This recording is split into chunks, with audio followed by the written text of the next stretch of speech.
अस्सलाम वालेकुम। यासीन आपके साथ हाजिर है मॉर्निंग ब्रीफिंग में। आज इस हफ्ते का पहला वर्किंग डे है, बरोज पीर मंडे, और डेट है आज 20 जुलाई, यानी इस महीने यानी जुलाई के महीने के ये आखिरी दिन अब चल रहे हैं। और बहुत सारी इंपॉर्टेंट इवेंट्स आपसे मैं डेली बेसिस पे शेयर करता रहता हूँ। सबसे पहले मेरी आपसे रिक्वेस्ट ये है कि इस YouTube चैनल को प्लीज़ सब्सक्राइब करें और विद बेल आइकन सब्सक्राइब करिए कि ताकि जितनी भी डेली अपलोड्स, इंपॉर्टेंट अपलोड्स होती हैं जो कि मार्केट की न्यूज़ और टेक्निकलिटीज़ के हवाले से बहुत अहमियत की हामिल हैं, इसको आप बेल आइकन के साथ प्रेस कीजिए ताकि आपको डेली बेसिस पे करेंसी मार्केट हो, स्टॉक मार्केट हो, या गोल्ड सिल्वर की या ऑयल के हवाले से जो चीज़ा इंपॉर्टेंट खबरें होती हैं वो आपको मिल सकें। तो ये मेरी आपसे गुजारिश है for the benefit of all, यानी आपके लिए भी और दूसरों के लिए भी, इसको आप बेल आइकन के साथ इसको सब्सक्राइब कीजिए। बहरहाल आज इंपॉर्टेंट इवेंट हमारे पास अर्ली मॉर्निंग जो था वो तो मैंने आपसे कुछ प्रीव्यू में आपसे मैंने बयान किया था, लेकिन अभी जो सुबह अर्ली मॉर्निंग 6:30 पाकिस्तानी वक्त के मुताबिक चाइना की बड़ी इंपॉर्टेंट रिपोर्ट आनी थी, यानी लोन प्राइम रेट, जो कि 3.85% पिछले महीने भी था और आज भी इसकी एक्सपेक्टेशन ये थी कि चाइना अपने इंटरेस्ट रेट को डिक्लाइन कर देगा। जिस तरीके से पूरी दुनिया में ये लहर चल पड़ी है और बहुत अरसे से चल रही है, जब से ये कोरोना वायरस पैंडेमिक है, कि जनाब पूरी दुनिया की जो सेंट्रल बैंक्स हैं वो अपने इंटरेस्ट रेट को डिक्लाइन करते चले जा रहे हैं या for the certain period of time के लिए वो अनचेंज छोड़ते हैं। बहरहाल इस पे लोगों की काफी निगाहें मरकूज थी और उम्मीद ये की जा रही थी कि ये इंटरेस्ट रेट को डिक्लाइन कर दिया जाएगा 10 बेसिस पॉइंट या 15 बेसिस पॉइंट। बहरहाल चाइना ने, चूंकि वो ये देख रहा है कि उसके कोरोना वायरस केसेस जो है वो अंडर कंट्रोल है, वहां पर कोई ऐसी सीरियस कंडीशन या संजीदगी वहां पर यानी बहुत ज्यादा सीरियस कंडीशन नहीं है, जिसकी वजह से चाइना ने आज अपने लोन प्राइम इंटरेस्ट रेट को अनचेंज 3.85% पे इंटैक्ट रखा। बहरहाल ये बड़ी इंपॉर्टेंट खबर थी और अनचेंज, जैसा कि मैं हमेशा आपसे बताता हूं कि अमेरिका की सेंट्रल बैंक हो या यूरोप के सेंट्रल बैंक हो, unchanged is to be considered as positive. और आज यही कुछ हुआ कि जब सुबह अर्ली मॉर्निंग 6:30 पे चाइना ने अपने इंटरेस्ट रेट को अनचेंज छोड़ा 3.85% पे, उसके बाद चाइना की स्टॉक इंडिसेस, जो कि 3 इंडेक्सेस हैं, CSI, हैंग सेंग, शेंजेन, ये सारे stock market around 4%, 3 to 4% plus हो गए और मार्केटें हाई पे हाई बनाती रही।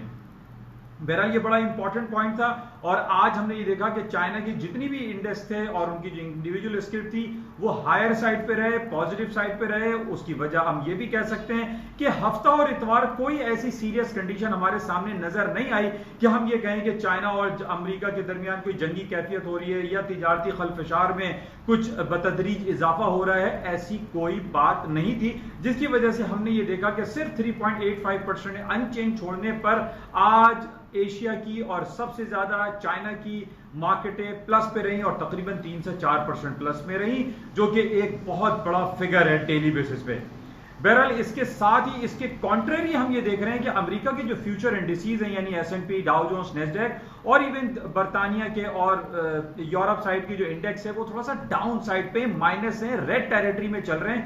उसकी वजह देखिए हम ये कह सकते हैं, क्योंकि अब जैसे नॉर्मली ये एक लहर चलती है या समा बंधा हुआ होता है कि जनाब चाइना ने इंटरेस्ट रेट अनचेंज छोड़ा है या चाइना ने इंटरेस्ट रेट कट किया है, तो पता चला चाइना की स्टॉक मार्केटें भी ऊपर, बर्तानिया और यूरोप की मार्केटें भी ऊपर और अमेरिका की स्टॉक मार्केटों में एक प्लस पॉइंट का इंजेक्शन लगता है। लेकिन आज सूरत हाल इसके बरक्स है।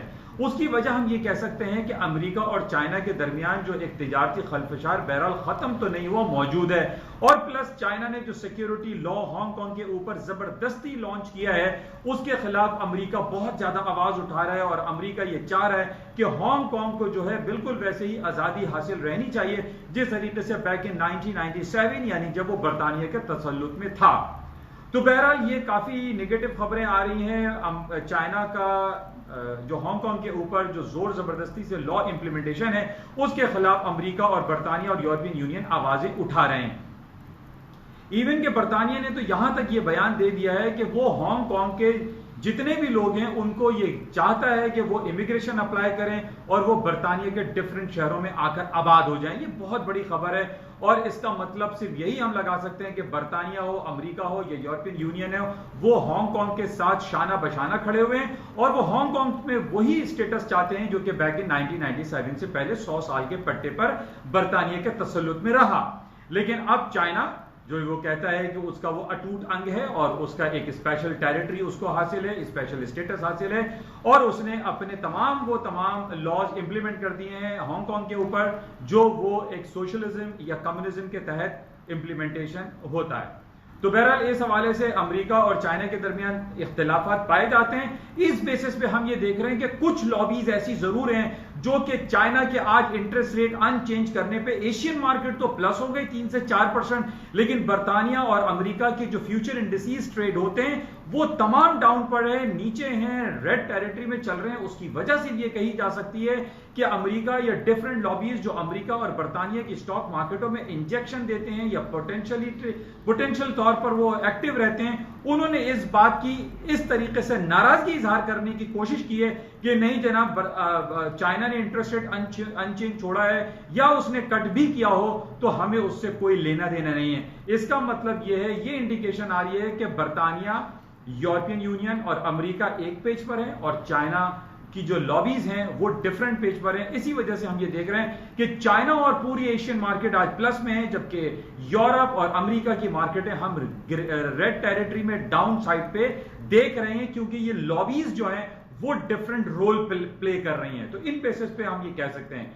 प्लस जो नेगेटिव खबरें आज हमारे पास बरतानिया की तरफ से या यूरोपियन यूनियन की तरफ से आ रही हैं, उसमें हम ये कह सकते हैं कि यूरोपियन यूनियन का एक समिट हो रही थी, ईयू समिट ब्रसल्स में, और वो तकरीबन नेगेट की तरफ, कैंसिलेशन की तरफ या रिजेक्शन की तरफ या नाकामी की तरफ जा रही है। 3 से 4 तकरीबन $7 ट्रिलियन के इकोनॉमिक स्टिमुलस पैकेज को कोई मुल्क एक पेज पर नहीं ला सका है। यानी ब्रसल्स में मौजूद स्वीडन है, आयरलैंड है और दूसरे तमाम कंट्रीज वो एक पेज पर दिखाई नहीं दे रहे हैं, जिसकी वजह से उनके अंदर खलफिशार पाया जा रहा है और वो $7 ट्रिलियन के इकोनॉमिक स्टिमुलस पैकेज को, जो कि कोरोना वायरस पेंडेमिक की वजह से सप्लाई दिया जा रहा था एक आम आदमी को, उस पर एक इख्तिलाफ राय है, जिसकी वजह से भी ये कहा जा सकता है कि यूरोप की मार्केट और अमेरिका की जो फ्यूचर इंडिसेस हैं वो डाउन साइड पे हैं, नेगेटिव हैं, रेड टेरिटरी में, क्योंकि यूरोपियन समिट तकरीबन फेलियर की तरफ चली गई है और वो एक पेज पर दिखाई नहीं देते। अच्छा, इसके अलावा जो हमारे पास डिफरेंट खबरें और एक जो नेगेटिव खबरें आ रही हैं, कल अमेरिका में एक दिन में उसने अपना रिकॉर्ड ब्रेक किया है। 70,000 कोरोना वायरस केसेस जो है अमेरिका में पाए गए हैं, जिसकी वजह से ये कहा जा रहा है ये नेगेटिव है और अमेरिका में दोबारा से लॉकडाउन, शटडाउन की कैफियत आ सकती है। ये भी नेगेटिव खबर है, जिसकी वजह से आज हम यूरोप और बरतानिया और तमाम अमेरिका की स्टॉक इंडिसेस जो फ्यूचर्स मार्केट है उसको हम नेगेटिव में देख रहे हैं। मार्केटें फॉलिंग साइड पर हैं because of number of cases increasing in corona virus case जो चल रहा है। बहरहाल इसकी वजह से स्टॉक मार्केटों में डाउनफॉल हो रहा है और ये एक सीरियस सिचुएशन है और जिसकी बेसिस पे डाउनफॉल है। अच्छा, इसके अलावा आज हमारे पास कल खबर थी, सीरिया में एक बॉम्ब ब्लास्ट हुआ जिसमें 5 लोग हलाक हुए और तकरीबन 85 लोग बहुत शदीद जख्मी हैं। जैसे कि मैंने पहले भी आपसे कहा था कि गोल्ड की मार्केट के हवाले से जितनी भी नेगेटिव खबरें हमारे पास होती हैं, जैसे अमेरिका और हांगकांग, अमेरिका, हांगकांग, चाइना के दरमियान जो इख्तिलाफात पाए जा रहे हैं, ये नेगेटिव है। इंडिया और चाइना के दरमियान लद्दाख के मुकाम पे मसाइल खड़े हुए हैं। इसी के साथ ही हम इसराइल और फलस्तीन के साथ जो मसाइल हैं, सऊदी अरब और यमन के साथ मसाइल हैं, ईरान और इराक के दरमियान मसाइल हैं, ये बड़ी नेगेटिव खबरें हैं। फिर सीरिया का इसराइल के साथ आए दिन जंगी और सिविल वॉर की सिचुएशन जो क्रिएट रहती है, इन बेसिस पे प्लस जो पूरी दुनिया में इंटरेस्ट रेट की कटौतियां हो रही हैं, या फिर ये कह सकते हैं पूरी दुनिया जो दोबारा से स्टिमुलस पैकेजेस की तरफ जा रही है। एक ताजा तरीन खबर के मुताबिक अमेरिका में इस हफ्ते दोबारा सेनेट और कांग्रेस में एक वोटिंग होनी है जिसमें $350 बिलियन, आई रिपीट $350 बिलियन के नए इकोनॉमिक पैकेजेस की बात की जा रही है, जो कि स्टॉक मार्केट के लिए अच्छी है, लेकिन गोल्ड के लिए आप ये कह सकते हैं गोल्ड की मार्केटों में हायर साइड पे जाने की ये न्यूज कह सकते हैं। तो गोल्ड की कीमतें ऊपर जा सकती हैं, सिल्वर बदस्तूर ऊपर की तरफ है। सिल्वर और गोल्ड में गैप बहुत ज्यादा है। मैंने पहले भी आपसे कहा था, जब गोल्ड की कीमतें $1923 थी यानी 1923 थी, उस वक्त सिल्वर की मार्केटें $50 पर आउंस थी। आज सिल्वर $19 पर है और गोल्ड तकरीबन अपने लाइफ हाई के करीब तर है। तो ये जो गैप है $30 का, ये कभी भी फिल हो सकता है, इसको आप जरूर नजर में रखें। गोल्ड एंड सिल्वर का gap is a huge gap. अच्छा, कोरोना वायरस केसेस के बढ़ते हुए हालात की वजह से आज ऑयल की कीमतें निस्बतन मिक्स हैं, 40-30 पे मार्केट चल रही है। लेकिन जिस तरीके से हमारे पास दूसरी तरफ यूरोपियन यूनियन और यूरोपियन कंट्रीज में रीओपनिंग की बात आ रही है, इसमें हम इस बात को खारिज इम्कान नहीं कर सकते कि तेल की कीमतें दोबारा 41, 45 और $50 तक जा सकती हैं। और उसकी वजह एक ये भी है कि जनाब ओपेक प्लस कंट्री जिसमें रूस और सऊदी अरब सरफहरिस्त हैं, उन्होंने डीप कट की बात की है और ये 31 जुलाई उसमें उसकी डेडलाइन है और 1 अगस्त से ये तमाम जो डीप कट की ये बात कर रहे हैं वो अप्लाई हो सकती है। डीप कट अगर हो जाता है तो तेल की फरावानी में कमी होगी और तेल की कीमतें ऊपर की तरफ जा सकती हैं।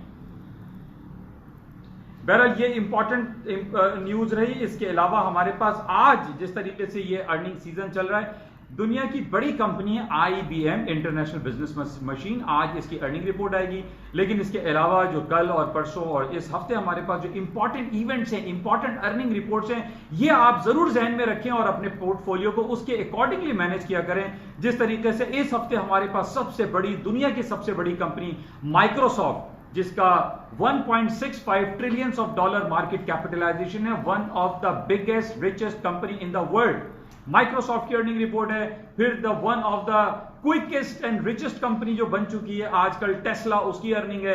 अमेजॉन की अर्निंग है, इंटेल की अर्निंग है, ट्विटर है, वेरिजॉन है, AT&T है।